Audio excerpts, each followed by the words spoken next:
Good morning everyone. मी doctor Vidya Channe ई क्लासमध्ये आपणा सर्वांचं स्वागत करते.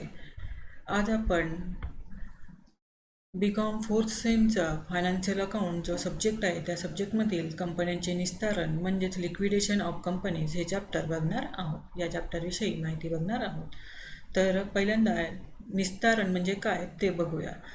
एक सर्वसाधारणपणे आपण निस्तारण म्हणजे समापन, कंपनीचं समापन असं म्हणू शकतो. तर आपण जास्त वेळ न घालवता आपल्या समापनाकडे वळूया. कंपनी कायद्यातील तरतुदीनुसार कंपनीचे अस्तित्व समाप्त करण्यासाठी सुचविलेली कायदेशीर कार्यपद्धती म्हणजेच निस्तारण किंवा समापन किंवा लिक्विडेशन होय. कंपनीचा व्यापार व्यवसाय बंद करून कंपनीचा कारभार गुंडाळण्याच्या प्रक्रियेला निस्तारण असे म्हणतात. ही दुसरी व्याख्या आणि ही पहिली व्याख्या. कंपनी कायद्यातील तरतुदीनुसार कंपनीचे अस्तित्व समाप्त करण्यासाठी सुचविलेली कायदेशीर कार्यपद्धती. आपल्याला आत्तापर्यंत माहिती होतं की कंपनी ऐच्छिक निस्तारण होऊ शकते. अनिवार्य निस्तारण म्हणजेच कायद्याद्वारे न्यायालयाच्या आदेशाद्वारे कंपनी बंद होऊ शकते. पण त्याची जी प्रक्रिया आहे ती प्रक्रिया करावी लागते.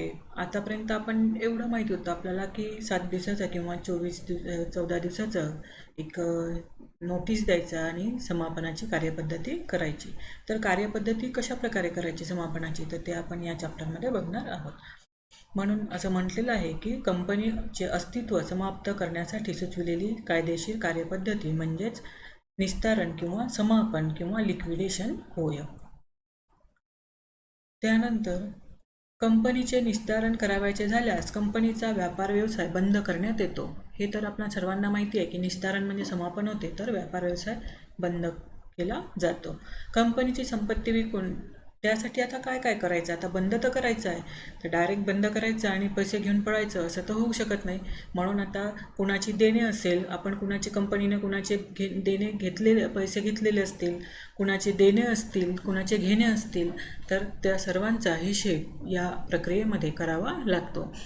म्हणून असं म्हटलेलं आहे की कंपनीची संपत्ती विकून इतर मार्गांनी मिळालेल्या रकमेतून पहिल्यांदा काय करावं लागते. याच्यामध्ये जेवढी रक्कम असेल जवळ, कंपनीजवळ असेल, कुठे गुंतवलेली असेल, इन्व्हेस्टमेंट असेल, संपत्ती विकून सर्व पहिल्यांदा अमाऊंट गोळा करायची आणि त्यानंतर कंपनीवर असलेलं जे देणी आहे ती देणी त्या रकमेतून पूर्ण करायची. ही जी प्रोसेस आहे ही प्रोसेस या निस्तारण प्रक्रियेमध्ये किंवा वाइंड अप किंवा लिक्विडेशन या प्रक्रियेमध्ये केल्या जाते. वाइंड अप म्हणजे पण लिक्विडेशनच होते, लिक्विडेशन म्हणजेच वाइंड अप होते आणि या दोन्ही शब्दांना लिक्विडेशन आणि वाइंड अप याला निस्तारण किंवा समापन असेही म्हणू शकते. म्हणून निस्तारणाची प्रक्रिया जी आहे ती अशा प्रकारे आहे. पहिल्यांदा गोळा करायचं, संपत्ती किती पैसे गोळा होतात आणि त्यातून मग देणेकऱ्यांची देणी द्यायची.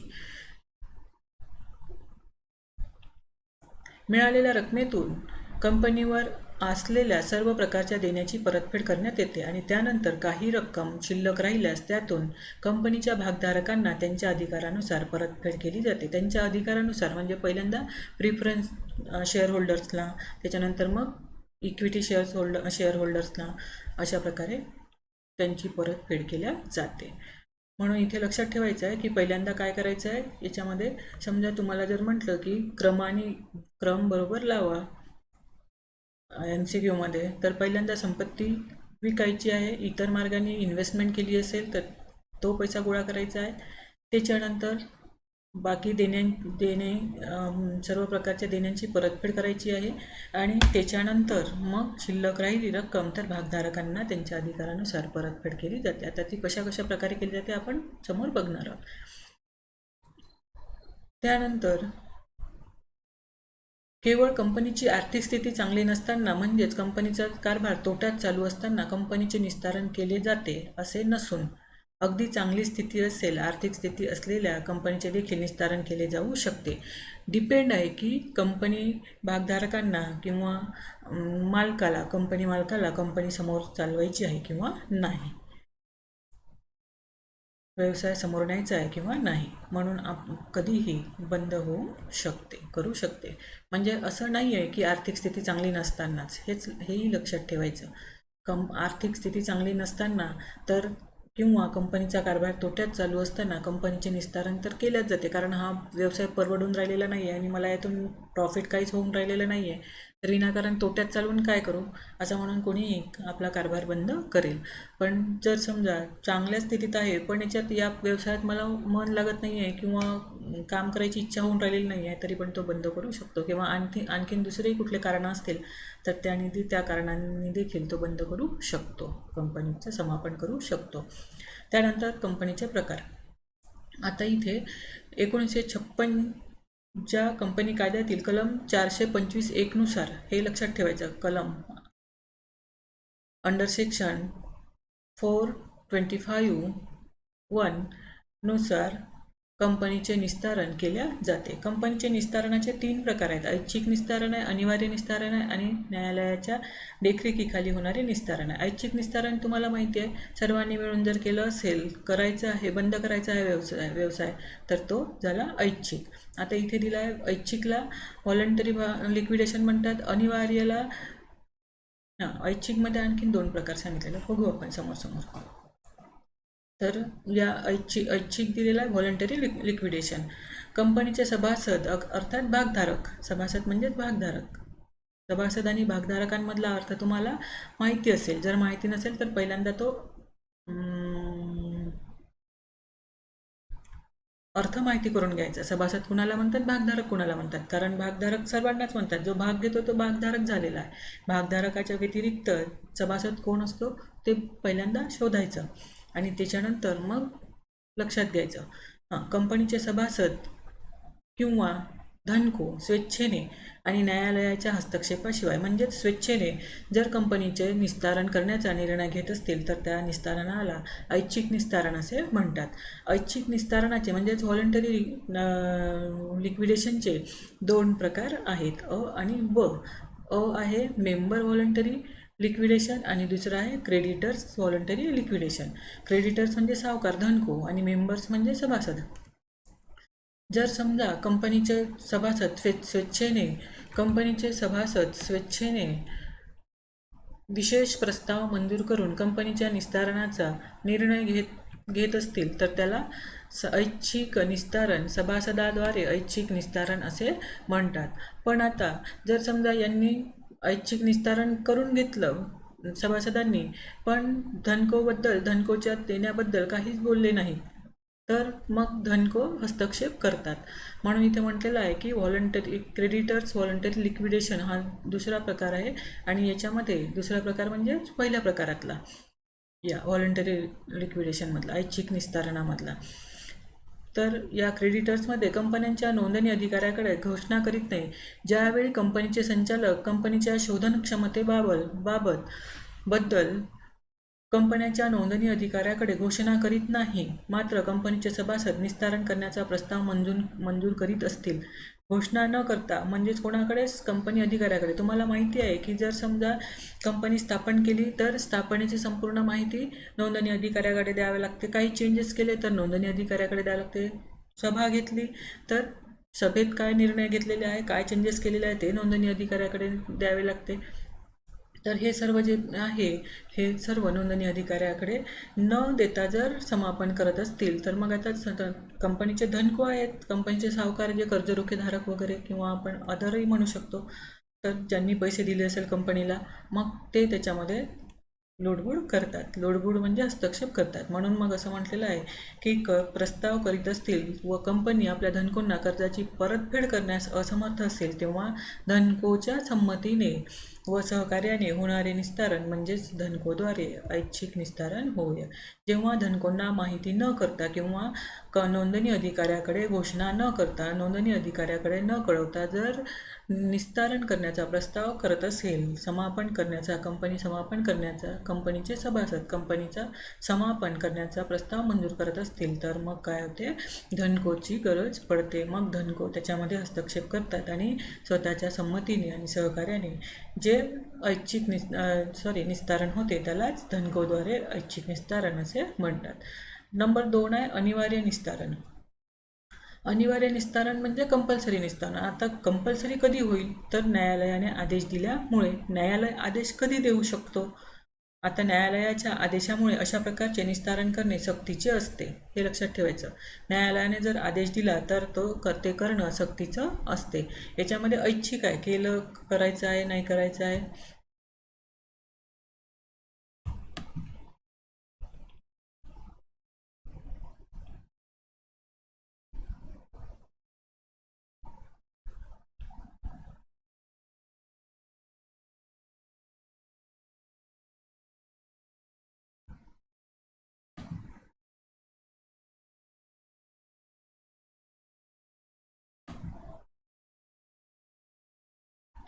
तर धनकोद्वारे ऐच्छिक निस्तारण होते. अनिवार्य निस्तारणामध्ये होतो आपण.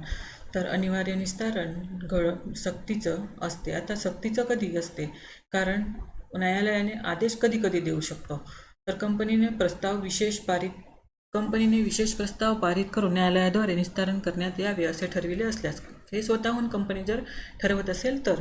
दुसरं, कंपन्यांच्या नोंदणी अधिकाऱ्याकडे परिनियत वृत्त म्हणजे स्टॅच्युटरी रिपोर्ट सादर न केल्यास. कारण आपल्याला माहिती आहे की कंपनी स्थापन केल्यानंतर, कंपनी स्थापन झाल्यापासून, प्रमाणपत्र मिळाल्याच्या तारखेपासून, व्यवसाय प्रारंभण प्रमाणपत्र मिळाल्याच्या तारखेपासून किंवा नोंदणी प्रमाणपत्र मिळाल्याच्या तारखेपासून 1 महिन्याच्या नंतर आणि 6 महिन्याच्या आत ही स्टॅच्युटरी मीटिंग घ्यावी लागते. म्हणजेच परिनियत किंवा वैधानिक सभा ज्याला म्हणतो आपण, वैधानिक सभा घ्यावी लागते.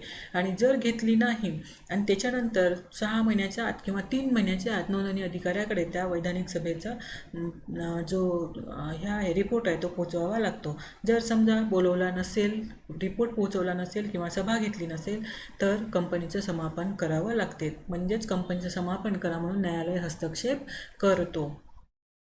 म्हणून परिनियत वृत्त म्हणजे स्टॅच्युटरी रिपोर्ट, वैधानिक रिपोर्ट जो आहे तो जर सादर केला नसेल तर. वैधानिक सभा न बोलविल्यास, हे बघा इथेच, ही वैधानिक सभा कधी घेतल्या जाते? कंपनीची स्थापना केल्यानंतर, प्रमाणपत्र मिळाल्यापासून, तर 1 महिन्याच्या नंतर आणि 6 महिन्याच्या आत. त्यानंतर व्यापार सुरू करण्याचे प्रमाणपत्र मिळाल्यापासून 1 वर्षात व्यापार सुरू न केल्यास किंवा संपूर्ण वर्षभर व्यापार बंद ठेवल्यास.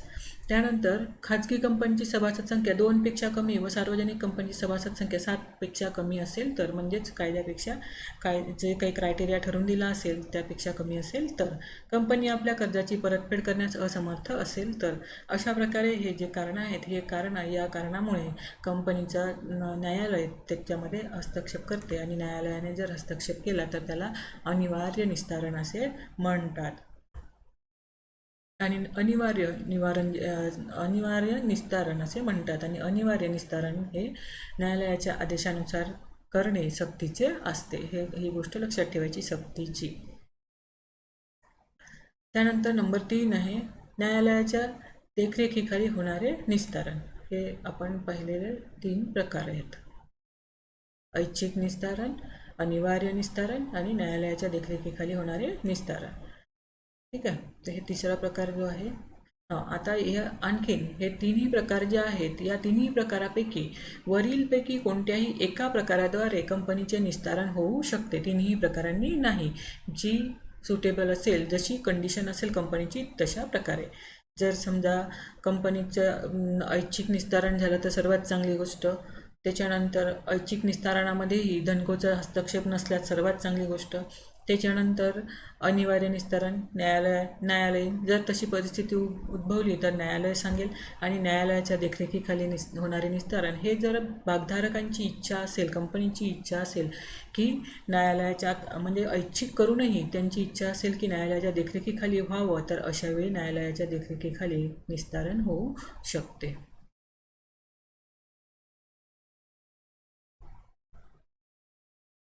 एखाद्या न्यायालयाच्या देखरेखीखाली होणारे निस्तारण. Liquidation subject to supervision of the court.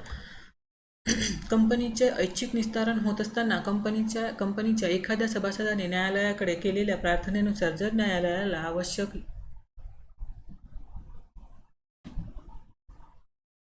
आवश्यक व योग्य वाटत असेल तर न्यायालय आपल्या देखरेखीखाली कंपनीचे निस्तारण घडवून आणू शकते. म्हणजे जर सभासदांनी जर प्रार्थना केली असेल, विनंती अर्ज केला असेल तर न्यायालय त्यावर देखरेख ठेवू शकतो. त्याला म्हणतात न्यायालयाच्या देखरेखीखाली होणारे निस्तारण. आता असं न्यायालयाच्या देखरेखीखाली होणारे निस्तारण हे ऐच्छिक आहे की अनिवार्य आहे? हेही ऐच्छिक आहे. कारण जर यांना वाटत असेल बोलवायचं, त्यांच्या देखरेखीखाली व्हायचं, तरच होऊ शकते. आता जेव्हा अल्पमत भागधारकांशी दगाबाजी करून त्यांच्यावर अयोग्य रीतीने प्रभाव टाकून कंपनीने निस्तारण प्रस्ताव मंजूर केला असेल, तर अशा परिस्थितीत न्यायालय हस्तक्षेप करून आपल्या देखरेखीखाली निस्तारणाचा आदेश देऊ शकते. त्यानंतर आता हे सर्व काम करायला एका निस्तारकाची अपॉइंटमेंट करावी लागते. म्हणजेच आपण आतापर्यंत बघितलेलं आहे की कंपनी ओपन करायचं, कंपनी स्थापना करायची. कंपनीची स्थापना करायची असेल तर प्रवर्तकाची अपॉइंटमेंट करावी लागते, नियुक्ती करावी लागते. त्याचप्रमाणे आता कंपनी स्थापन करायची असेल तर प्रवर्तकाची किंवा प्रमोटर्सची अपॉइंटमेंट करावी लागते आणि निवड करावी लागते. आणि जर कंपनी समापन करायची असेल तर निस्तारकाची नियुक्ती करावी लागते. जी प्रोसेस आहे निस्तारणाची, समापनाची, त्यालाच निस्तारण असे म्हणतात. पण निस्तारण करणाऱ्या व्यक्तीला निस्तारक असे म्हणतात. जसं प्रमोटर्स आणि प्रमोशन आणि प्रमोटर म्हणजेच प्रवर्तन आणि प्रवर्तनाचे कार्य करणारी व्यक्ती जी आहे ती प्रवर्तक. तर याच्यामध्ये सभासदांद्वारे ऐच्छिक निस्तारणाचे वेळी निस्तारकाची नियुक्ती कंपनीचे सभासद करतात. आता निस्तारणाची प्रक्रिया जी व्यक्ती करते, निस्तारणाची प्रक्रिया करण्याकरता ज्या व्यक्तीची निवड केली जाते त्याला निस्तारक असे म्हणतात. हे लक्षात ठेवायचं. म्हणजेच लिक्विडेटर असे म्हणतात. आता आपण 3 प्रकार पाहिलेले आहेत. कोणते आहेत? ऐच्छिक निस्तारण आहे, व्हॉलंटरी लिक्विडेशन. तर व्हॉलंटरीमध्ये सभासदांद्वारे ऐच्छिक निस्तारणाचे वेळी निस्तारकाची नियुक्ती कंपनीचे सभासद करतात. हे MCQसाठी महत्त्वपूर्ण. व्हॉलंटरी लिक्विडेशनमध्ये कंपनीचे निस्तारकाची नियुक्ती कोण करते? कंपनीचे सभासद करतात. त्यानंतर धनकोद्वारे जर होत असेल व्हॉलंटरीमध्येच, क्रेडिटर्स व्हॉलंटरी जर असेल तर धनकोद्वारे ऐच्छिक निस्तारणात कंपनीचे सभासद आणि धनको असे दोघेही मिळून एकाच निस्तारकाची नियुक्ती करू शकतात.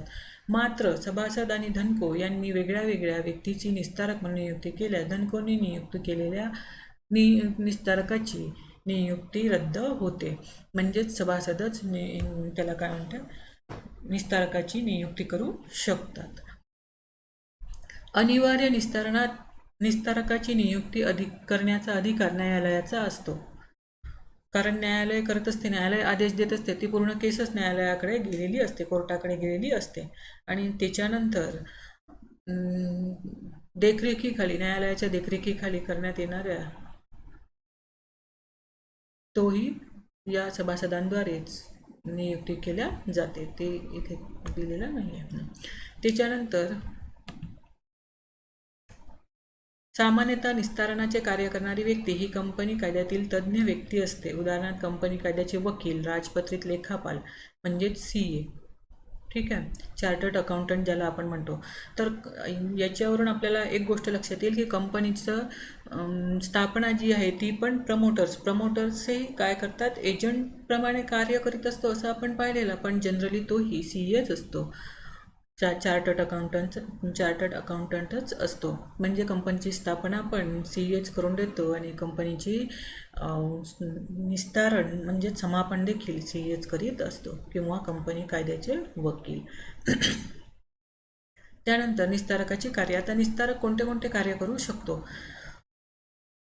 कंपनीची सर्व संपत्ती, व हे मी याच्याकरता सांगत आहे की हे आपल्याला प्रॉब्लेम करताना थोडं कामात येईल. कंपनीची सर्व संपत्ती व खाते पुस्तके आपल्या ताब्यात घेणे. सर्वात पहिल्यांदा तो काय करेल आपल्या निस्तारणाच्या कार्यामध्ये? तर संपत्ती आपण सर्वात पहिल्यांदा पाहिलेलं की निस्तारण कशा प्रकारे करायचं. तर कंपनी पहिल्यांदा स्थापना, त्याला काय म्हणते, संपत्ती गोळा करायची आणि त्यातून देणे द्यायचे. तर पहिल्यांदा तो काय करेल? सर्व प्रकारची संपत्ती आणि खातेपुस्तके आपल्या ताब्यात घेतो. त्याच्यानंतर कंपनीचा व्यापार व्यवसाय पुढे चालविणे योग्य वेळी नको. त्यानंतर कंपनीची संपत्ती विकून रोख रक्कम वसूल करणे म्हणजेच संपत्तीचे रोखीकरण करणे, रिलायझेशन करणे. त्यानंतर देणी भागविण्याकरता आवश्यक असल्यास कंपनीच्या भागधारकाकडून ऐच्छिक म्हणजेच अनकॉल्ड हप्ते मागणी करणे. अनकॉल्ड हप्ते म्हणजे समजा आता ते काही त्याला काय म्हणते, थकीत असलेली हे अनकॉल्ड म्हणजे मागणी केली पण अजूनपर्यंत आलेली नाही आहे, आणि कॉल इन अरियस थकीत असलेली हप्ते मागणी वसूल करणे. म्हणजेच समजा भाग जर विकत घेतलेले आहे कोणी भागधारकांनी आणि काही इन्स्टॉलमेंट दिलेले आहे आणि काही द्यायचे आहे, तर त्यांच्याकडून तशा प्रकारे त्यांची रक्कम जी आहे देण्या असलेली ती मागवणे. त्यातूनही भांडवल गोळा करू शकतात. आता त्याला आपण भांडवल म्हणतो, पण समापनाच्या वेळी मग ती संपत्तीमध्ये जाते. त्यानंतर प्राप्त झालेल्या रकमेतून कंपनीच्या धनकोंना त्यांच्या अधिकारानुसार देण्याची परतफेड करणे धनकोंना. त्यानंतर धनकोची पूर्ण परतफेड केल्यानंतर शिल्लक रक्कम कंपनीच्या भागधारकांना अधिकारानुसार देणे. पहिल्यांदा धनकोंना, त्याच्यानंतर भागधारकांना. त्याच्यानंतर नियुक्तीपासून निस्तारण कार्यसमाप्तीपर्यंत केलेल्या व्यवहारांचा योग्य हिशेब ठेवणे, आणि हा हिशेब जो आहे तो नोंदणी अधिकाऱ्याकडे वेळोवेळी आवश्यक दस्तऐवज सादर करणे. हे कार्य जे आहे हे कंपनी निस्तारकाला करावायचे आहे. सर्वात पहिल्यांदा काय करायचे आहे, त्याला सर्व संपत्ती खातेपुस्तकं आपल्या ताब्यात घेणे. त्याच्यानंतर संपत्ती विकायची आहे, रोख रक्कम जमा करायची आहे. त्याच्यानंतर काही येणे असेल पैसे भागधारकांकडून ते बोलवायचे आहेत, बोलवले पण आलेले नव्हते ते बोलवायचे आहेत. मग त्याच्यानंतर थकीत हप्ते रक्कम मागण्या, म्हणजेच ज्यांचे काही हप्ते हे असतील द्यायचे असतील ते मागवणे. त्याच्यानंतर धनकोंना अमाऊंट देणे. धनकोंना अमाऊंट दिल्यानंतर त्यांची कर्जाची परतफेड करणे आणि त्याच्यानंतर भागधारकांना देणे. या सर्व कार्याचा हिशेब ठेवणे आणि त्या हिशेबाची नोंद कोणाकडे सादर करणे, दस्तऐवज न्यायालयात नोंदणी अधिकाऱ्याकडे किंवा रजिस्ट्रारकडे सादर करणे. अंतिम लेखाविवरणाच्या स्वरूपात हिशेब सादर करणे. आता आलेला आहे आपण अंतिम निस्तारकाचा अंतिम लेखा विवरण. आता यामध्ये काय काय हे होते तेही याच्यात दिलेलं आहे. तुम्हाला कुठे जायची गरज नाही आहे, फक्त थोडं चांगलं मन लावून जर अभ्यास केला तर तुम्हाला इथेच सर्व काही मिळते. यालाच liquidators final statement of accounts म्हणतात. आणि यावरूनच आपण काय करतो, अकाउंट जे प्रॉब्लेम आहेत ते घेतो. जसंच्या तसं करायचं आहे. इथे जो फॉर्मॅट दिलेला आहे त्या फॉर्मॅटप्रमाणे सुरुवातीला आपण बघूया. कंपनीचा निस्तारक म्हणून नियुक्ती झाल्यापासून निस्तारकाजवळ किती रोख आली, ती कोणत्या मार्गाने आली व तिचा निस्तारकाने उपयोग कसा केला, या सर्वांचा हिशेब देणारे एक लेखाविवरण निस्तारकाला तयार करावे लागते. त्यालाच निस्तारकाचे अंतिम लेखाविवरण स्टेटमेंट ऑफ अकाउंट असे म्हणतात, किंवा निस्तारकाचे अंतिम हिशेबपत्रक असे म्हणतात. Final statement of account, liquidators final statement of accounts असे म्हणतात. ऐच्छिक निस्तारणात कंपनीकडे तर अनिवार्य निस्तारणात न्यायालयाकडे हे लेखाविवरण निस्तारकाने सादर करावायचे असते. हे MCQसाठी महत्त्वपूर्ण. ऐच्छिक निस्तारणात रजिस्ट्रारकडे द्यायचं आहे आणि त्याला काय म्हणते, अनिवार्य निस्तारणात न्यायालयाकडे कोणाला द्यायचं आहे, निस्तारकाला. निस्तारक कोण आहे, CA किंवा त्या कंपनी तज्ज्ञ जो वकील असतो तो, कंपनी कायद्यातील वकील. आता निस्तारकाच्या अंतिम लेखाविवरणाला 2 साईड असतात. कोणती, एक कॅश रिसिप्ट आहे आणि दुसरी कॅश पेमेंट आहे. 2 साईड आहेत. ठीक आहे. जसं आपण डेबिट साईड आणि क्रेडिट साईड बघतो, तर डेबिट साईडला कॅश रिसिप्ट आणि डेबिट साईडला कॅश रिसिप्ट आणि क्रेडिट साईडला रोख शोधन, म्हणजेच त्याला काय म्हणते, कॅश पेमेंट. रोख प्राप्तीच्या तिथे आता काय काय करायचं आहे, या कॅश रिसिप्ट साईड जी आहे म्हणजे कोणती, डेबिट साईड. या डेबिट साईडला काय काय करायचं आहे, तर इथे निस्तारणाचा निर्णय घेतला त्या दिवशी कंपनीजवळ असलेली रक्कम म्हणजे कॅश इन हँड. सरळ आपण आपल्या लँग्वेजमध्ये येऊ. Cash in hand, cash at bank म्हणजे बँकेजवळ असलेली, कंपनीजवळ असलेली.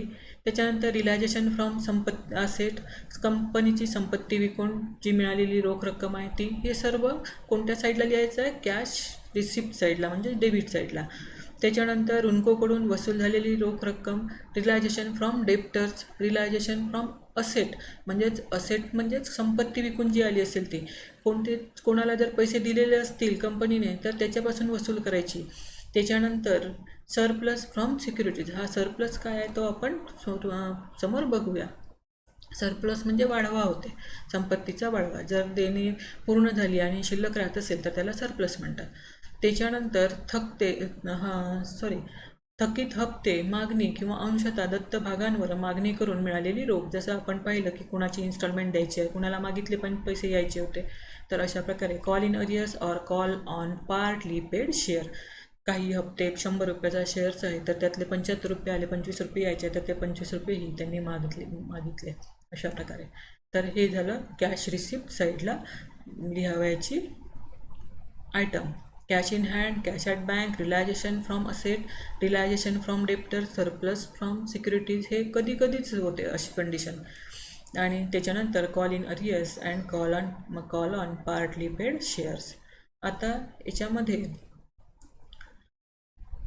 धनकोंना किंवा भागधारकांना परतफेड करण्यासाठी रक्कम कमी पडत असल्यास निस्तारकाला अंशतः दत्त म्हणजे पार्टली पेड भागधारकाकडून आवश्यक तेवढ्या रकमेची मागणी करता येते.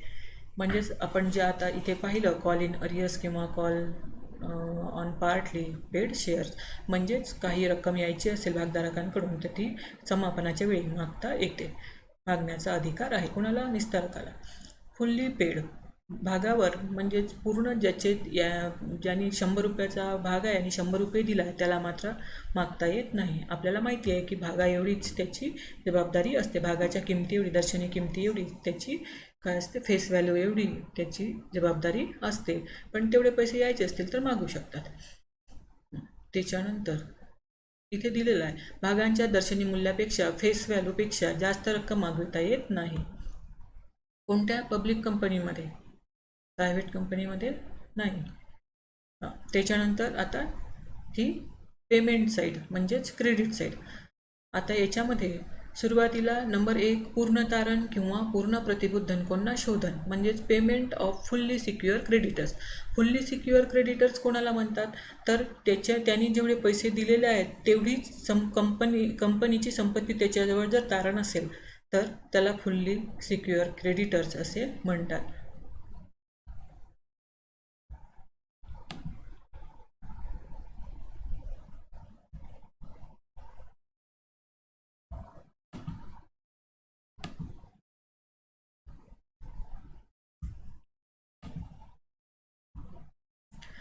फुल्ली सिक्युअर क्रेडिटर्स असे म्हणतात. निस्तारण खर्च व वैध व्यय, liquidation expenses and legal expenses. तुम्हाला इंग्लिशमध्येच असेल हे म्हणून लक्षात ठेवायचं. समजा मराठी मीडियमवर आपण क्लिक केलं आणि मराठीतले शब्द जर आले तर तेही लक्षात ठेवायचे. Liquidation expenses and legal expenses, ठीक आहे. फर्स्ट नंबर याच्यामध्ये नंबर वाईज बिलकुल फॉर्मॅट जसंच्या तसा तुम्हाला पाठांतर करायचं आहे की फर्स्ट नंबरवर कोणता येते, सेकंड नंबरवर कोणता येते, थर्ड नंबरवर कोणता येते. Fully payment to fully secure creditors number 1. Number 2 liquidation expenses and legal expenses. Number 3 liquidator remuneration. हा जो आहे निस्तारण करण्याचा खर्च आहे.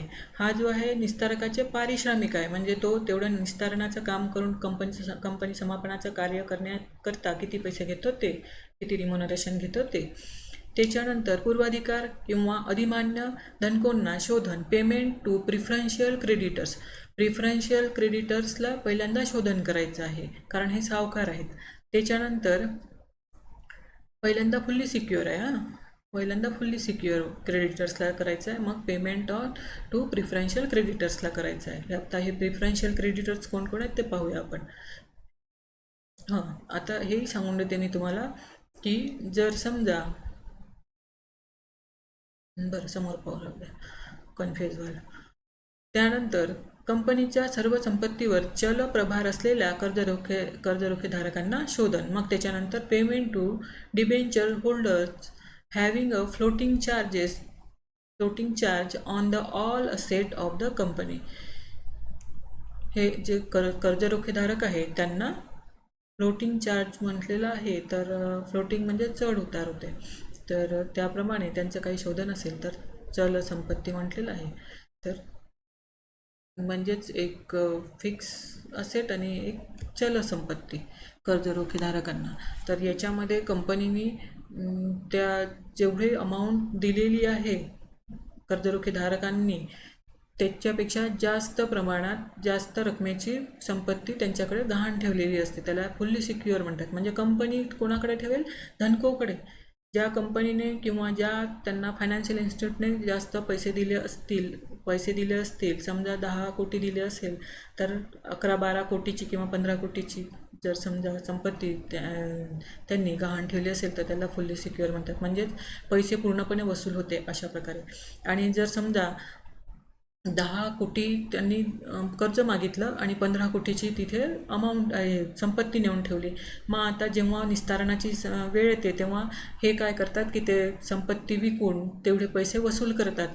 आणि आता 15 कोटीची आहे तर होऊ शकते तेव्हा 12 कोटीची असेल, किंमत कमी झाली असेल त्या याची किंवा जास्तही होऊ शकते. मग स्वतःचे 10 कोटी घेऊन घेतील आणि शिल्लक राहिलेली जी अमाऊंट आहे त्याला सरप्लस म्हणतात. बघू आपण समोर. ठीक आहे, म्हणून ती वाढवा त्याला सरप्लस म्हटलेलं आहे. तर हे झाले फुल्ली सिक्युअर.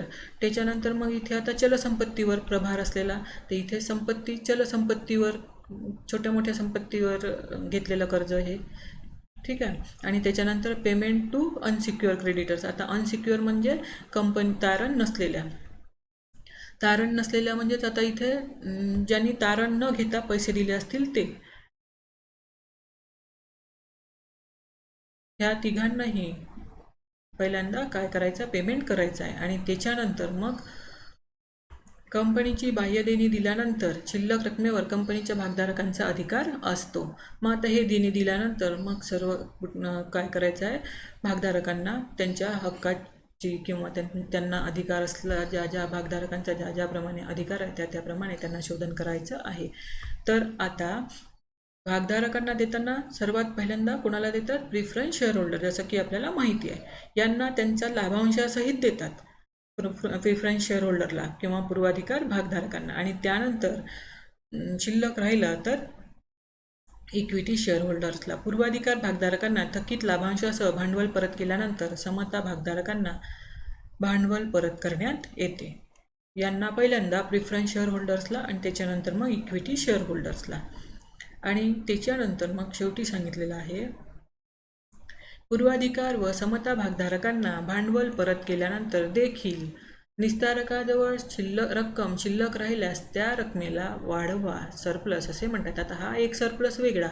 पूर्वाधिकार आणि समता भागधारकांना म्हणजे पहिल्यांदा धनकोला वेगळे जेवढे काही धनको आहेत, क्रेडिटर्स आहेत, त्यांना दिल्यानंतर मग पूर्वाधिकार भागधारकांना, मग समता भागधारकांना, आणि त्याच्यानंतर जर शिल्लक राहत असेल तर ती सरप्लस.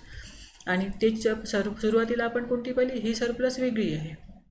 ही जी आहे क्रेडिटर्सला दिल्यानंतर त्याच्याकडे संपत्ती जेवढी दिली होती ती वसूल केल्यानंतर, तेवढी रक्कम वसूल केल्यानंतर जर त्याच्याजवळ राहत असेल तर हा सरप्लस वेगळा आहे. ठीक आहे. तर तुम्हाला इथे काय लक्षात ठेवायचं आहे? हे लक्षात ठेवा, सरप्लस कशाला म्हणतात. बाकी सर्वच गोष्टी जर समजा लक्षात राहिल्या तर MCQ करता तुम्हाला खूप कामात येईल. त्यानंतर आता निस्तारकाचं आपण स्टेटमेंट बघूया. Company ABC company limited in liquidation, proforma of liquidator, final statement of account. जसंच्या तसा लिहायचं आहे. तुम्हाला हे MCQमध्ये विचारू शकते की फर्स्ट नंबरवर कोणता आहे, सेकंड नंबरवर कोणता आहे. फर्स्ट नंबरवर payment to fully secure creditors तोच येईल, म्हणजे त्यालाच फुल्ली सिक्युअर क्रेडिटर्सलाच पहिल्यांदा कॅश पेमेंट करेल. त्याच्यानंतर हे कॅश पेमेंट आणि कॅश रिसिप्ट, डेबिट साईडला कॅश रिसिप्ट हेही लक्षात ठेवायचं आहे आणि क्रेडिट साईडला कॅश पेमेंट साईड म्हणतात हेही लक्षात ठेवायचं आहे. आणि ह्या गोष्टी खूप चांगल्या प्रकारे लक्षात ठेवायच्या आहे की number 1 payment to fully secure creditors. Number 2 आहे liquidation expenses and legal expenses म्हणजे निस्तारकाचा खर्च. त्याच्यानंतर नंबर 3 आहे लिक्विडेटर रिम्युनरेशन, म्हणजेच लिक्विडेटरचं रिम्युनरेशन हे दिलेलं असते. आता इथे 1 नंबर याचे 2 पॉईंट आहे, on amount realise from asset around, आणि दुसरं आहे on the payment to unsecure creditors. Unsecure क्रेडिटर्सवर दिलं असेल हे प्रमाण जे आहे हे दिलेलं असते रिम्युनरेशनचं प्रॉब्लेममध्ये. ठीक आहे, किती पर्सेंट द्यायचे आहे अमाऊंट, 3% द्यायची आहे, 2% द्यायची आहे. आता कशाच्या द्यायची आहे तर असेटच्या रिलायझेशन. असेट रिलायझेशन म्हणजे जी संपत्ती विकून आलेली पैसे जे आहेत त्याच्या किती पर्सेंट द्यायची आहे ते ठरवले जाते, किंवा अनसिक्युअर क्रेडिटर्स किती आहे त्याच्या पर्सेंट किती द्यायचे ते ठरवल्या जाते. या दोनपैकी कोणतेही एका याने. त्याच्यानंतर payment to preference creditors, preferential creditors. आता या प्रिफरन्शियल क्रेडिटर्स काय आहे ते आपण समोर बघूया. प्रिफरन्शियल शेअर होल्डर पाहिला आपण, आता क्रेडिटर्स पण पाहून घेऊ. त्यानंतर payment to debentures holders with interest. आता हे प्रिफरन्शियल क्रेडिटर्सला पहिल्यांदा द्यायचं आहे आणि त्याच्यानंतर मग डिबेंचर होल्डर्सला द्यायचं आहे त्यांचं इंटरेस्ट सहित. आणि त्याच्यानंतर मग अनसिक्युअर क्रेडिटर्सला 6 नंबरवर अनसिक्युअर क्रेडिटर्स, 7 नंबरवर प्रिफरन्शियल शेअर होल्डर आणि त्याच्यानंतर 8 नंबरवर payment to equity share holder. त्याच्यानंतर 9 नंबर. ह्या सर्वांना देऊन झाल्यानंतर जर शिल्लक राहत असेल तर तो surplus if any.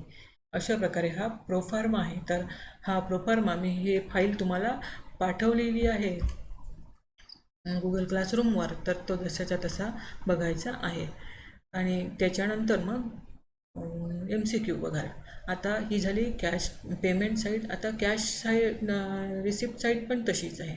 Cash receipt साईडला पण पहिल्यांदा कॅश इन हँड, त्याच्यानंतर कॅश ॲट बँक 2 नंबरवर आणि त्याच्यानंतर 3 नंबरवर असेट रिलायझेशन. आता असेट कोणती कोणती आहे ते पण दिलं असेल कंपनीजवळ कोणती कोणती असेट आहे. तर त्याच्यामध्ये free hold property, lease hold property, land and building, plant and machinery, त्याच्यानंतर फर्निचर अँड फिटिंग्स, पेटंट्स, त्याच्यानंतर trademarks, investment, stock in trade, bills receivable,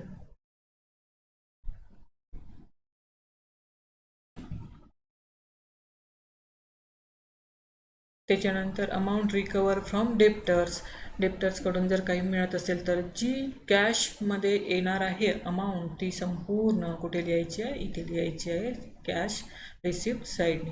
आणि त्याच्यानंतर to surplus from securities if any.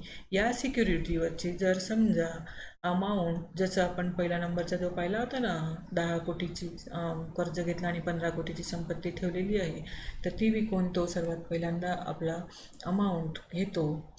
आता याचे पण प्रकार आहेत ते आपण समोर पाहू. तर त्याच्यापासून जर शिल्लक राहिली असेल तर ती इथे लिहितात. त्याच्यानंतर कॉल इन अरियर्स, भागधारकाकडून काही राहिलेली अमाऊंट बोलवली असेल हप्ते, आणि कॉल ऑन शेअर्सवरील काही अमाऊंट मागितली होती पण मिळाली नव्हती ती कॉल ऑन शेअर्स, आणि कॉल ऑन अरियर्स जो मागच्या वर्षीचा काही देणे असेल तो. अशा प्रकारे, किंवा मागच्या वर्षीचा म्हणण्यापेक्षा मागील काही महिन्याचा आपण जवळपास अरियर्स म्हणजे मागील वर्षाचाच पकडतो. तर तो जर त्यांचा जर काही राहिला असेल तर तोही बोलवता येतो.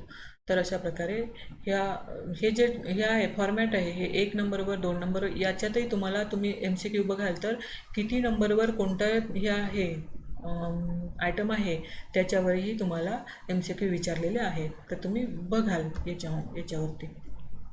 याच्यामध्ये फक्त 1-2 फॉर्म्युले आहेत तर ते फॉर्म्युले पण लिहून ठेवायचे.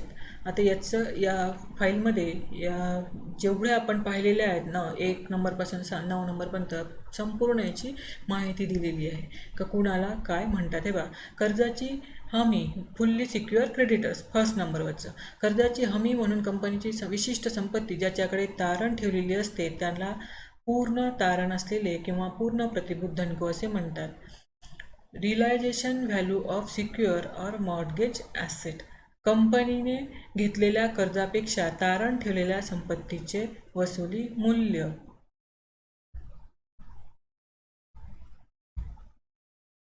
जास्त असल्यास अशा धनकोंना पूर्ण प्रतिभूत धनको असे म्हणतात, फुल्ली सिक्युअर क्रेडिटर्स असे म्हणतात. ठीक आहे.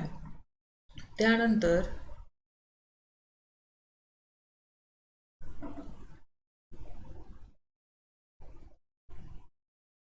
आता ती जी रक्कम होती 10 लाखापर्यंत, ती रक्कम जी आहे जर समजा धनकोंनी जर परस्पर धनकोंनी जर पूर्ण प्रतिभूत धनकोंनी आपल्या ताब्यातील संपत्ती स्वतःच विकल्यास ते परस्पर आपल्या कर्जाची रक्कम कापून फक्त वाढव्याची रक्कम निस्तारकाकडे परत करतात. म्हणजेच आपण जसं पाहिलं की 10 लाखाची कर्ज घेतलं होतं, पण त्याच्याकरता 10 कोटीची कर्ज घेतलं होतं, पण त्याच्याकरता 15 कोटीचं जी हे आहे संपत्ती आहे ती त्यांच्याकडे गहाण ठेवलेली होती कोणत्याही फायनान्शियल इन्स्टिट्यूटकडे.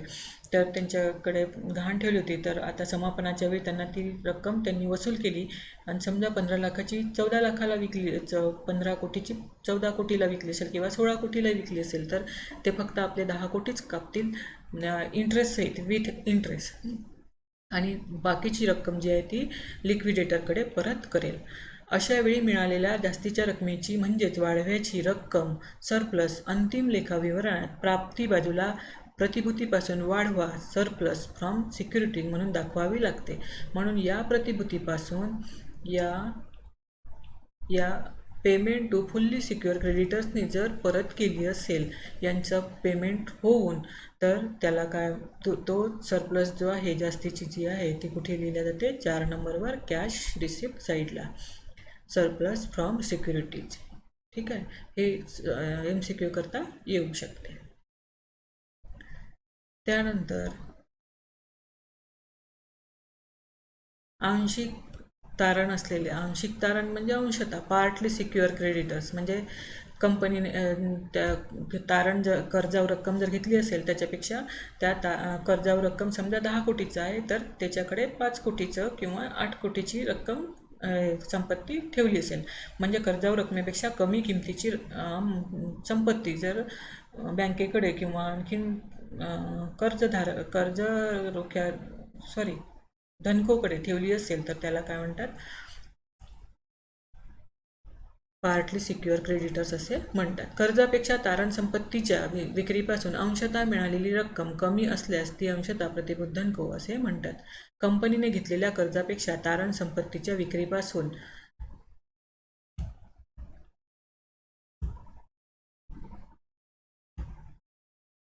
अंशतः मिळालेली रक्कम कमी असल्यास त्यांना अंशतः प्रतिभूत धनको असे म्हणतात.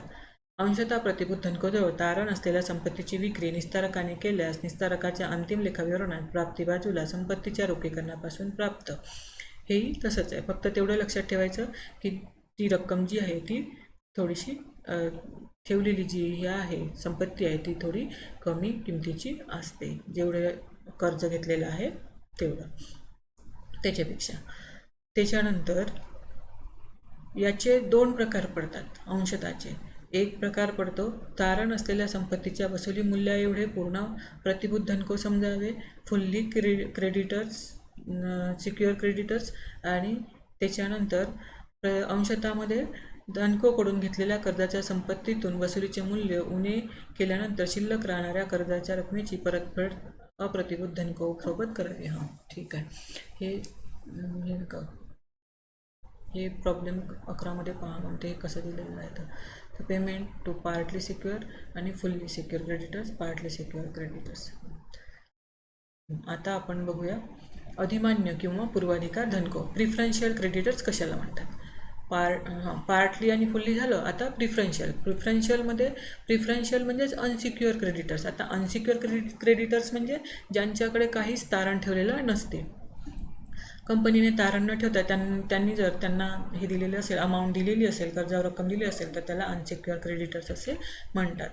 तर इथे पण दिलेलं आहे की कंपनीच्या निस्तारणाच्या वेळी ज्या प्रतिभूत धनकोंना पैसे परत करण्याबाबत कायद्याद्वारे अग्रहक्क दिला जातो त्यांना पूर्वाधिकार असे म्हणतात. म्हणजे धनकोंना पण पूर्वाधिकार दिला जातो. जसं आपण कर्ज त्याला काय म्हणते, शेअर होल्डरला जसा पूर्वाधिकार, शेअर होल्डर जे आहेत म्हणजेच प्रेफरन्शियल शेअर होल्डर जे आहे त्यांना पहिल्यांदा लाभांश देतो, तर त्याचप्रमाणे क्रेडिटर्स जे आहेत ते पण प्रिफरन्शियल क्रेडिटर्स असतात. ज्यांना पहिला हक्क मिळतो कायद्याप्रमाणे त्यांना पूर्वाधिकार धनको किंवा प्रिफरन्शियल क्रेडिटर्स किंवा अनसिक्युअर क्रेडिटर्स असे म्हणतात. आता ह्या अनसिक्युअर म्हणजे प्रिफरन्शियलमध्ये ज्यांना पूर्वाधिकार दिला जातो, म्हणजे सर्वात पहिल्यांदा अधिकार दिला जातो, ते कोणते आहेत ते पाहूया. धनको. केंद्र व राज्य सरकार आणि स्थानिक स्वराज्य संस्थांना देणे असलेले कर व दर. ठीक आहे, टॅक्स अँड रेट, त्याच्यानंतर निस्तारणाचा प्रस्ताव मंजूर होण्यापूर्वी 12 महिन्याच्या काळात असलेला हे MCQ करता महत्त्वाचं. 12 महिन्याच्या काळात देणे असलेले कर व दर पूर्वाधिकार धनको मानले जातात. त्यानंतर कंपनीच्या नोकरीत असलेल्या कर्मचाऱ्याला निस्तारणाचा प्रस्ताव मंजूर होण्यापूर्वीच्या 12 महिन्याच्या काळात देणे असलेले मजुरी व वेतन वेजेस अँड सॅलरी जास्तीत जास्त 4 महिन्याचे. त्याच्यानंतर नुकसान भरपाई अमाऊंट ऑफ कॉम्पेन्सेशन जास्तीत जास्त 1000 रुपयापर्यंत. ठीक आहे. त्याच्यानंतर क्षतिपूर्ती यालाही कॉम्पेन्सेशनच म्हणतात. त्याच्यानंतर कोणत्याही कर्मचाऱ्याने आपल्या हक्काच्या सुट्ट्या न घेतल्यास त्यामुळे त्याला देणे असलेली रक्कम. कुठले डिपार्टमेंट असे असतात की तिथे सुट्ट्यांचे पैसे मिळतात, कोणते डिपार्टमेंट असे आहेत की तिथे सुट्ट्यांचे पैसे मिळत नाही. जर अशा प्रकारे जर तरतूद असेल तर त्याला देणे असलेली रक्कम ही पण कशात हे होते, प्रिफरन्शियल क्रेडिटर्समध्ये जाते. त्याच्यानंतर प्रोव्हिडंट फंड आहे, पेन्शन फंड आहे, वेलफेअर फंड आहे. हे पण म्हणजे ग्रॅच्युटी, कर्मचारी सेवानिवृत्ती निधी, ग्रॅच्युटी निधी, कल्याण निधी जर द्यायची असेल तर ती पण प्रिफरन्स क्रेडिटर्समध्ये येते. अशा प्रकारे प्रिफरन्स क्रेडिटर्सला सर्वात पहिल्यांदा द्यायची आहे अमाऊंट. कोणत्या नंबरवर द्यायची आहे प्रिफरन्स क्रेडिटरला? हे preference creditors payment, preference shareholder, unsecure creditors, debentures 4 नंबरवर पेमेंट टू प्रिफरन्स क्रेडिटर्सला. ठीक आहे. त्यानंतर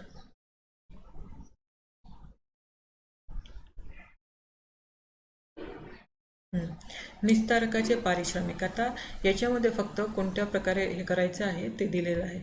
पारिश्रमिक सरळ जर दिलं असेल की याच्यावरती संपत्तीच्या वसुली किंवा रोखीकरणीय मूल्यावर ठराविक दराने 3%नी असेट रिलायझेशन फ्रॉम 3% जर दिलेलं असेल तर 5 लाखाची किंवा 6 लाखाची संपत्ती आलेली आहे त्या संपत्तीवर 2%, 3% असं जर म्हटलं असेल तर तसं सरळ घेता येते. पण नंतर आता हा एक टाईप झाला आणि दुसरा टाईप अप्रतिभूत धनकोंना दिलेल्या रकमेवर कमिशन. म्हणजेच अप्रतिभूत धनको म्हणजे प्रिफरन्शियल क्रेडिटर्स जे पाहिले ना आपण ते, आता त्यांना दिलेल्या कमिशनवर, त्यांना दिलेल्या रकमेच्या कमिशनवर किती ते कमिशन म्हणजे त्याचाही दर दिलेला असेल. 2%, 3%, 4% असा दिलेला असेल. विरोधी तरतूद नसेल तर अप्रतिभूत धनकोत पूर्वाधिकार धनकोचा देखील समावेश करावा लागतो. त्यानंतर अप्रतिभूत धनकोंना त्यांच्या अधिकारा एवढी पूर्ण रक्कम देण्यात येत असेल. आता प्रॉब्लेम कसा आहे त्याच्यावरती डिपेंड आहे किंवा कंपनीची कंडिशन कशी आहे त्याच्यावरती डिपेंड आहे.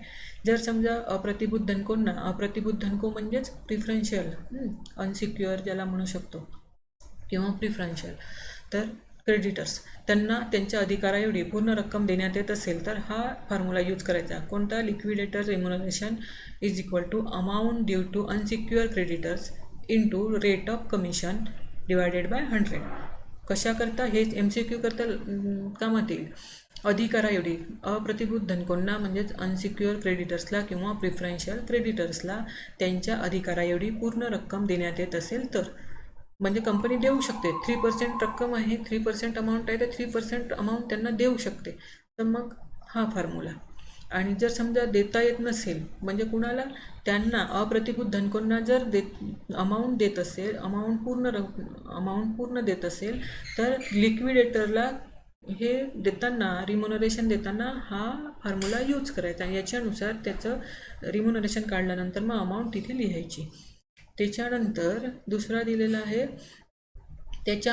अप्रतिभूत धनकोंना त्यांच्या अधिकारा एवढी रक्कम देता येत नसेल तर हा फॉर्म्युला यूज करायचा. तिथे असं दिलेलं असेल की देता येते, नाही देता येत. ठीक आहे. त्याच्यानंतर लिक्विड हे कसं काढायचं हे आपण पुढील एक प्रॉब्लेम घेऊ, प्रॉब्लेममध्ये बघूया. तर liquidator remuneration is equal to amount available for unsecure creditors into rate of commission divided by 100 plus rate of commission. हा फॉर्म्युला घ्यायचा आहे. कधी? अप्रतिभूत धनकोंना किंवा अनसिक्युअर क्रेडिटर्स किंवा प्रिफरन्शियल क्रेडिटर्सला त्यांच्या अधिकारा एवढी रक्कम देता येत नसेल तर. अनसिक्युअर क्रेडिटर्स किंवा प्रिफरन्शियल क्रेडिटर्समध्ये आपण पाहिलेलं होतं. हे जे आहेत हेच कोणते आहेत? हे कर व दर, आहे ना, रेट अँड टॅक्स, त्याच्यानंतर वेजेस अँड सॅलरी कर्मचाऱ्यांची, त्याच्यानंतर अमाऊंट ऑफ कॉम्पेन्सेशन, त्याच्यानंतर provident fund, welfare fund, expenses on investigation. तर हे जे आहे ना, हे जर पूर्णपणे देता आले तर ही अमाऊंट हा फॉर्म्युला यूज करायचा. नाही देता आले तर मग हा फॉर्म्युला यूज करायचा, बस एवढंच. त्याच्यानंतर कर्जरोख्यांवरील व्याज,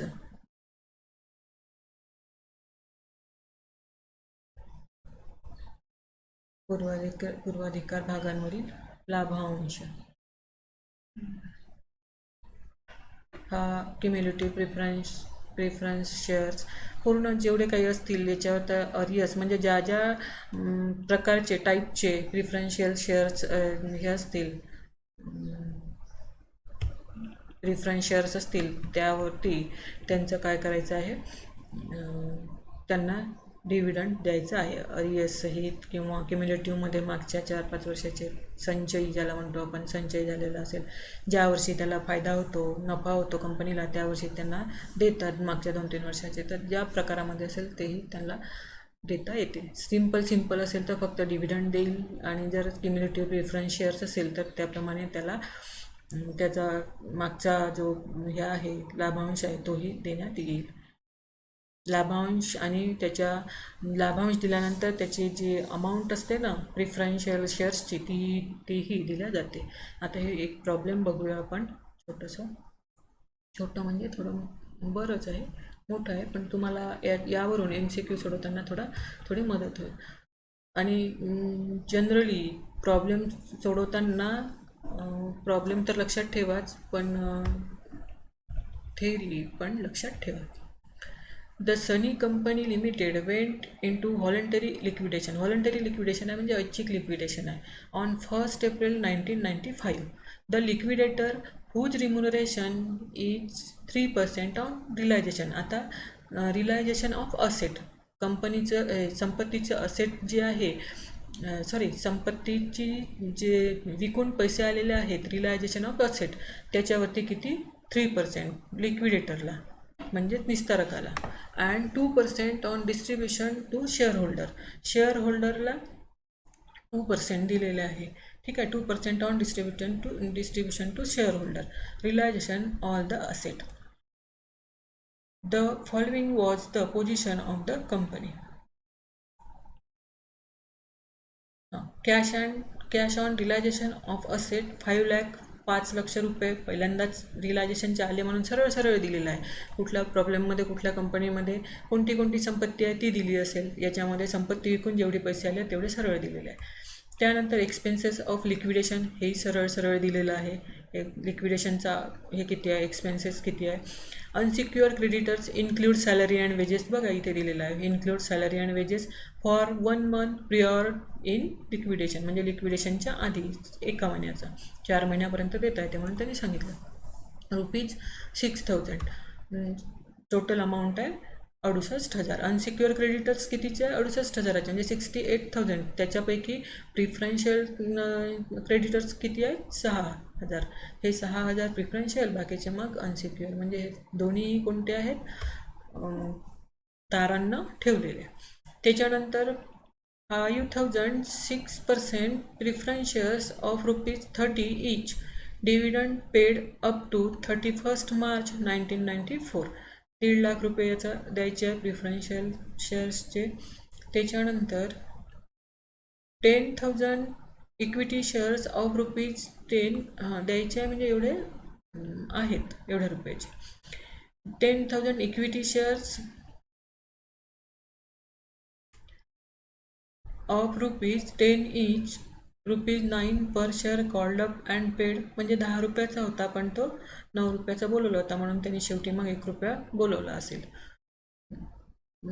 त्यांनी नंतर general reserve as on 31 March 1995 1,20,000 रुपये. Profit and loss account as at 31 March 1995ला 20,000 रुपये दाखवलेला आहे. त्याच्यानंतर under the articles of association, म्हणजे नियमावली of the company The preference shareholder have a rights to receive arrears of dividend and thereafter to receive one third of the surplus remaining after repaying the equity share capital. म्हणजे यांना one third पुन्हा thereafter to received one third of the surplus remaining after repaying the equity shares capital. त्यानंतर book of accounts are close on 31 March every years. त्याच्यानंतर prepare liquidator final statement of account. आता तुम्हाला फक्त मला एवढं सांगायचं आहे की हे कशा प्रकारे तयार करतात. आता बघा इथे पेमेंट साईड आहे, इथे रिसिप्ट साईड आहे, liquidator final statement of account. आता इथे बघा इथे जसंच्या तसं दिलेलं आहे त्या क्रमाने. एक नंबरवर बाय लिक्विडेशन एक्सपेन्सेस. तर लिक्विडेशन एक्सपेन्सेस आता इथे प्रिफरन्शियल फुल्ली सिक्युअर क्रेडिटर्स नाही आहे म्हणून फुल्ली सिक्युअर क्रेडिटर्स नाही घेतलं. फर्स्ट नंबरवर कोणता होता? फुल्ली सिक्युअर क्रेडिटर्स होता. बघा by payment to fully secure creditors त्या प्रॉब्लेममध्ये नाही आहे म्हणून घेतलेला नाही आहे. मग फर्स्ट नंबरवर कोणता घेतला? लिक्विडेशन एक्सपेन्सेस घेतला आहे. मग याच्यानंतरचे नंबर पण नंबर वाईजच घेतात बरोबर. याच्यानंतर हा, याच्यानंतर हा, याच्यानंतर हा. जर हा नसेल तर मग हा इथे येऊन जाईल पण मागे पुढे घेत नाही. म्हणतो तुम्हाला याच्यामध्ये विचारेल MCQमध्ये म्हणून. हां इथे दिलेला आहे बाय लिक्विडेशन एक्सपेन्सेस 9000 रेडीमेड दिलेला आहे बघा.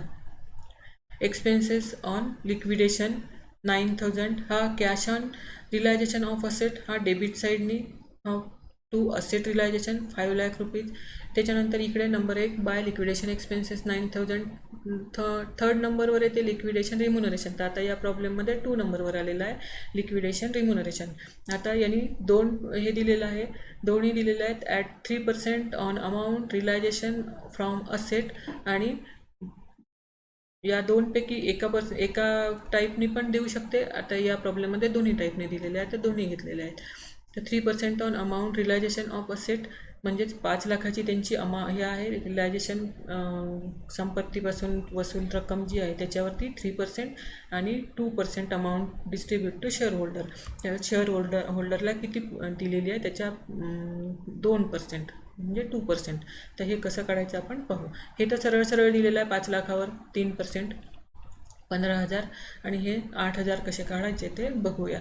तर इथे हे प्रॉब्लेममध्ये दिलेलं आहे ऑलरेडी. हां इथे the liquidator whose remuneration is 3% on realisation of asset आणि हे and 2% of distribution to share holder realisation of all the asset.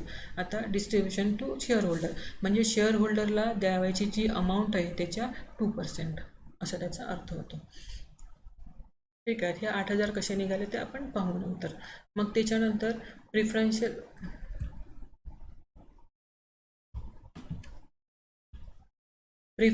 Creditors due salary and wages. आता प्रिफरन्शियल क्रेडिटर्स हे अनसिक्युअर क्रेडिटर्स जे आहे ना ते अनसिक्युअर क्रेडिटर्स दिलेले आहे 68,000. त्यापैकी प्रिफरन्शियल क्रेडिटर्स जे आहेत ते 6,000 आणि शिल्लक राहिलेले जे आहेत ते 68,000. आता पहिल्यांदा cash on realisation of asset लिहून घ्यायची. ठीक आहे 5 लाख रुपये आणि त्यातून मग आपल्याला कळून जाते की आपण कोणाकोणाला किती देऊन राहिलो. 5 लाखातून मग आपण 9,000 देऊ शकतो, याचे 15,000 देऊ शकतो, हे 8,000 देऊ शकतो. त्याच्यानंतर प्रिफरन्स 68,000 होते. 68,000 हे प्रिफरन्शियल क्रेडिटर्स ज्याचे due to salary and wages आहे, tax and rate and tax आहे. त्याच्यानंतर पेन्शन त्याला काय म्हणते ग्रॅच्युटीची रक्कम आहे वगैरे वगैरे जे दिलेलं आहे ना ते सर्व या प्रिफरन्शियल क्रेडिटर्समध्ये येते. तर हे पहिल्यांदा द्यायचे अनसिक्युअरमध्ये आणि हे शिल्लक हे दिल्यानंतर कोणते अनसिक्युअर क्रेडिटर्स 68,000चे होते त्यातील पहिल्यांदा 6,000 द्यायचे आणि शिल्लक राहिलेले मग अनसिक्युअर क्रेडिटर्सच्या नावाने 62,000 लिहिलेले आहे पण आहे हे 68,000 ठीक आहे. त्यानंतर प्रिफरन्स शेअर होल्डर्सला प्रिफरन्स शेअर होल्डर 1.5 लाख देऊ शकतात. एवढे ही रक्कम जी आहे ना ही आपल्याला अशी बघावं लागते की 5 लक्षातून आपण ए गेली तर आपल्याजवळ रक्कम शिल्लक आहे, 15,000 गेली तरी शिल्लक आहे, 8,000 गेले तरी शिल्लक आहे, 6,000 गेले तरी शिल्लक आहे, 62,000 गेले तरी शिल्लक आहे. मग आपल्या जो अमाऊंट आता शेअर होल्डरला पण द्यायला शिल्लक आहे. म्हणून मग आता प्रिफरन्स शेअर कॅपिटल 1.5 लाखाचे आणि अरियर्स ऑफ डिव्हिडंड 6%, 9,000. आता 6% याचा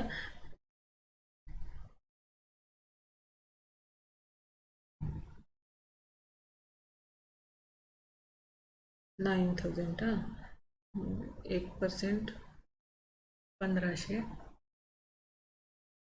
तर 6% 9,000 या 1.5 लाखावरच काढलेले आहेत. ठीक आहे. 9% 6% 9,000. तर हे दोन्ही मिळून याला डिव्हिडंड अरियर्स ऑफ डिव्हिडंड 6% हे दिलेलं आहे की द्यायचे आहे. म्हणून इथे हे 5,006% preference shares of ₹30 each dividend paid up to 31 March 1994.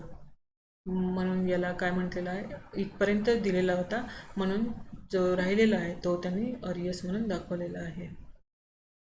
Arrears of dividend 6%. ठीक आहे. तर हा दोन्हीही देऊ शकतात 1,59,000. त्याच्यानंतर प्रिफरन्स शेअर होल्डर झाले. आता equity share holder. Equity share होल्डरला refund of capital in full हाही देऊ शकतो. 90,000 रुपये हे दाखवलेले आहे. 90,000 रुपयाचे हे आहेत म्हणून इक्विटी शेअर्स आहेत म्हणून 10 रुपयाचा एक 9 रुपयाचं पेड झालेले होते म्हणून 90,000चे. तर 90,000 रुपये द्यायचे आहे. यांनी 1 रुपया मागितलेला नाही आहे, फक्त इथे कंडिशन अशी दाखवलेली आहे की अशी स्थिती आहे. 10 रुपयाचा होता तर 9 रुपयाप्रमाणे मागवलेले, तर 90 अशा प्रकारे 90,000 आहे कंपनीजवळ. हे 90,000 इक्विटी शेअर्स होल्डरला दिलेले आहेत, देऊ शकतात. ठीक आहे. आता त्याच्यानंतर इक्विटी शेअर होल्डरला त्याच्यानंतर by preference share holder 1/3 of surplus of ₹1,51,000. आता शिल्लक राहिलेले एवढे जर मायनस केले 5 लाखातून तर 1,51,000 शिल्लक राहत असतील आणि त्या शिल्लक राहिलेल्या 1,51,000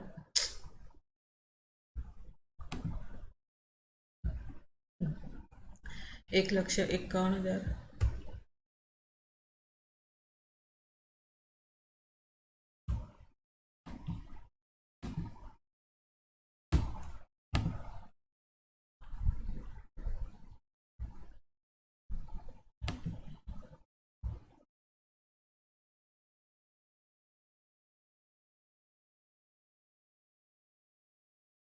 इथे दिलेलं आहे. Dividend received arrears of dividend and thereafter to received 1/3 of the surplus remaining after repaying the equity share. Equity शेअर्सला हे दिल्यानंतर पेमेंट दिल्यानंतर मग 1/3 कोणाला सरप्लस म्हणून जर असेल तर तो द्यायचा आहे. तर तो कोणाला द्यायचा? प्रिफरन्स शेअर होल्डरला द्यायचा. असं कशात लिहिलेलं आहे? आर्टिकल ऑफ असोसिएशन म्हणजे नियमावली तशी तरतूद आहे. म्हणून इथे काय केलेलं आहे की ह्या 5 लाखातून आता 5 लाखातून 9,000 15,000 8,000 6,000 62,000 1,59,000 आणि 90,000 मायनस केले तर जवळपास शिल्लक राहत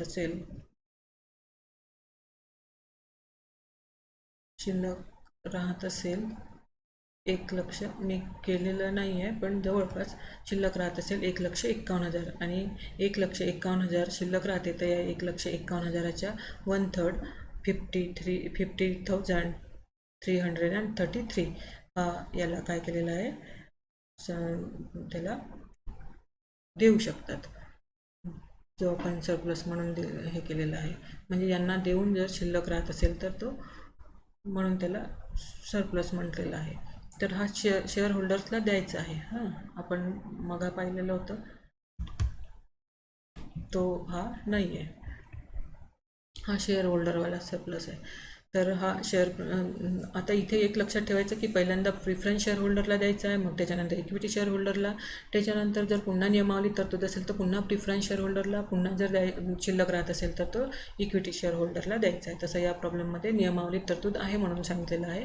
तर अशा प्रकारे एवढी जर अमाऊंट गेली तर 1,51,000 रुपये शिल्लक राहते. तुम्ही करून बघाल.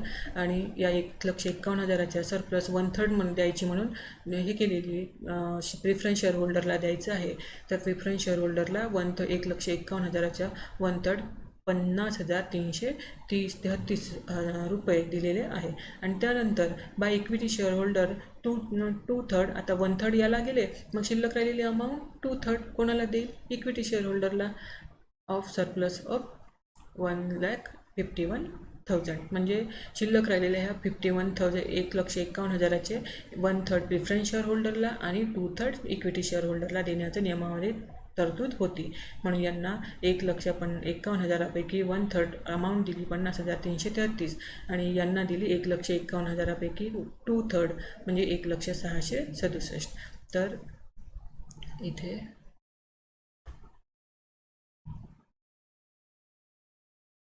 1/3 of surplus remaining after repaying the equity share holder capital. Equity share होल्डरला दिल्यानंतर डिव्हिडंड जो आहे तो प्रिफरन्स शेअर होल्डरला 1/3 द्यायचा आहे आणि त्याच्यानंतर मग शिल्लक राहिलेली अमाऊंट जी आहे ती इक्विटी शेअर होल्डरला जाते. अशा प्रकारे हे 5,00,000 रुपये त्याची हे अमाऊंट होती संपत्ती विकून आलेली. आणि या 5,00,000 रुपयातून अशा प्रकारे कंपनीचं समापन करताना पहिल्यांदा कुणाला, नंतर कुणाला, नंतर कुणाला अशी अमाऊंट द्यावी लागते. आणि देताना त्याच्यानंतर मग काय करायचं आहे ही शिल्लक राहिली तर प्रिफरन्स शेअर होल्डरला आणि त्याच्यातूनही शिल्लक राहिली तर इक्विटी शेअर होल्डरला द्यावी लागते. आणि अशा प्रकारे इकडे 5,000 इकडे 5,000 संपलं. ठीक आहे. आता हे राहिलेले 8,000 कसे आले ते आपल्याला पाहायचं होतं. हे 15,000 तर निघाले. 5,000 रुपये रिलायझेशन ऑफ असेट म्हणजे संपत्तीच्या रोखीकरणापासून मिळालेले होते. तर त्याच्यावरती 3% 15,000 येतात. आता 2% on 2% on amount distribute to share holder. तर आता शेअर होल्डरला देण्यासारखी किती अमाऊंट आहे आणि त्याच्यावरती 2% आहे. तर ते कशी काढायची तर ते इथे आपण बघूया. Liquidator remuneration on amount distribute to share holder has been ascertain as under. आता इथे अमाऊंट रिलायझेशन फ्रॉम असेट पहिल्यांदा संपत्तीचे रोखीकरण करून किती पैसे वसूल झाले 5 म्हणजे संपत्ती विकून किती पैसे आले 5,00,000 रुपये. या 5,00,000 रुपयातून किती गेलं अमाऊंट गेली म्हणजे शेअर होल्डरला देण्यासाठी शिल्लक राहील. तर आता पेमेंट ऑफ आउटसायडर नंबर 1 दिलेला आहे. प्रिफरन्स क्रेडिटर्स तर नाहीच आहे. प्रिफरन्स म्हणजे fully fully secure partly secure त्याच्यामध्ये नाहीच आहे. तर फुल्ली सिक्युअरमध्ये नाही आहे. मग 2 नंबरचं घेतलं लिक्विडेशन एक्सपेन्सेस 9,000 रुपये दिलेले होते. लिक्विडेटर रिम्युनरेशन 15,000 रुपये दिलेलं होतं. प्रिफरन्स क्रेडिटर्स 6,000 दिलेलं होतं आणि अनसिक्युअर क्रेडिटर्स 62,000 दिलेले होते. एवढी अमाऊंट दिल्यानंतर म्हणजे हे याची टोटल जी आहे ती 92,000 होते. आणि 92,000 5,00,000 रुपयातून 92,000 जर मायनस केले तर 4,08,000 रुपये शेअर होल्डरला देण्याकरता तर हे राहतात बाकी राहतात. मग आता या 4,08,000 काय केलेलं आहे therefore liquidator remuneration on amount distribute to share holder. ही अमाऊंट जी आहे एवढी शेअर होल्डर करता देण्याकरता शिल्लक होती कंपनीजवळ. मग त्याच्यानंतर आता असं हे केलेलं आहे. हा जो फॉर्म्युला आहे हा फॉर्म्युला वरती आपण जी थेअरी पाहिली त्याच्यामध्ये नाही आहे म्हणून हा फॉर्म्युला थोडासा लक्षात ठेवाल. Remuneration is equal to amount available to share holder into rate of commission divided by 100 plus rate of commission. तर इथे काय करायचं आहे amount available to share holder तर शेअर होल्डरला देण्याकरता 4,08,000 रुपये शिल्लक होते. रेट ऑफ कमिशन दिलेला आहे 2% द्यायचं आहे म्हणून आणि त्याच्यानंतर 100 प्लस रेट ऑफ कमिशन.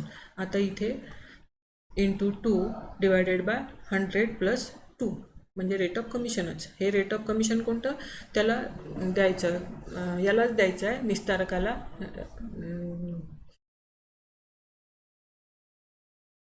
लिक्विडेटरलाच द्यायचं आहे. पण त्याचं हे दिलेलं आहे रेट दिलेला आहे. आपण रेट इथे बघितलेला होता हे इथे. 3% हा रिलायझेशन असेटचा आणि distribution to share holder. Share होल्डरला किती द्यायचे अमाऊंट देण्यासारखी किती अमाऊंट आहे त्याच्या 2% असा. तर ही 2% या फॉर्म्युल्यानुसार काढायची आहे. तर हा फॉर्म्युला लक्षात ठेवा.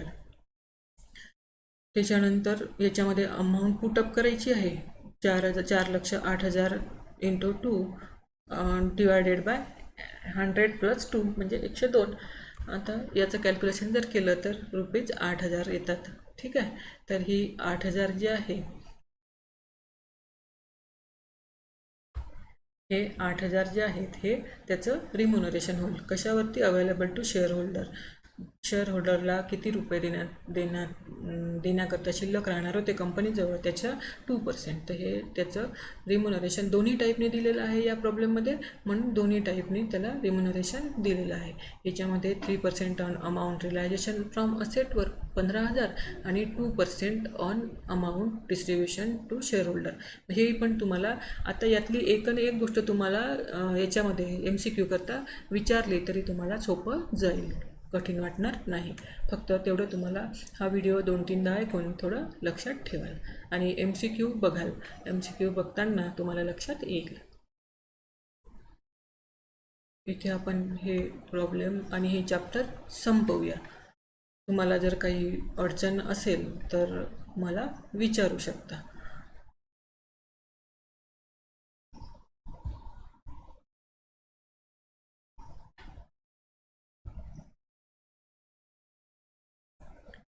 ठीक आहे. हा जो फॉर्म्युला आहे हा फॉर्म्युला लक्षात. अरे या फॉर्म्युला करता आपण छोटं केलं होतं ना.